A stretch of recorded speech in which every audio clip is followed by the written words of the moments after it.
这个热水器水箱侧面有一个进出水口，这个地方现在里面漏水了，漏了水箱里都空了，里头的配件换一下，这个比较难，卡住了，这个拉也拉不出来，进也进不去，应该里头是一个弹簧或者什么的，里面应该是卡住了。我们把这个盖子取下来，这里全是水。这个进出水嘴旁边是一个电加热的接线盒，我们把接线盒取下，然后里面的聚氨酯保温层把它刮掉，刮掉以后露出了这个构造。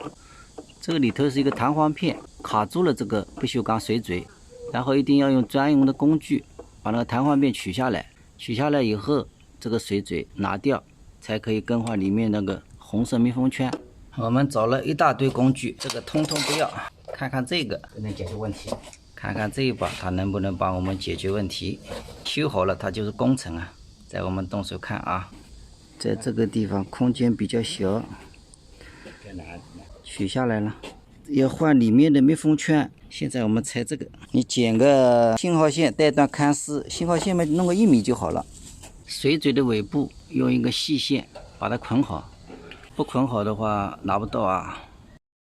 我们再把这个水嘴往水箱里面推，推进去以后，密封圈就可以出来了。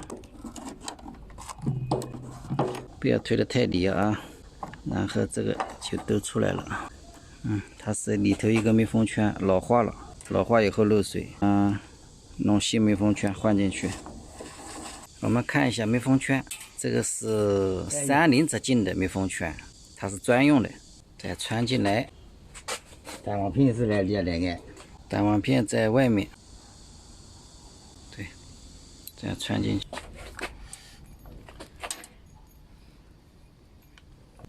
比较难的吧，这个早知道买2个的，多买1个，防止我这个装的不成功，怕它掉进去，应该是成功的啊。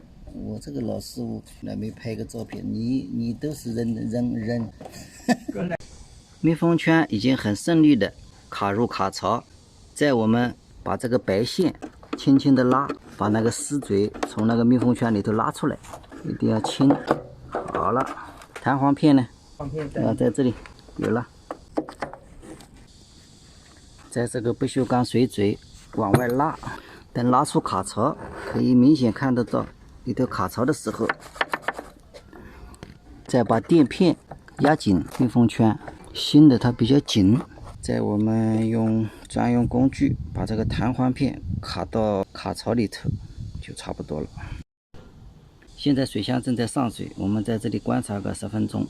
之前聚氨酯都被挖掉了，现在还用点海绵把它塞好。这个塞好以后，再把盒盖再恢复好。在这个水嘴地方用1小段保温管把它保温一下。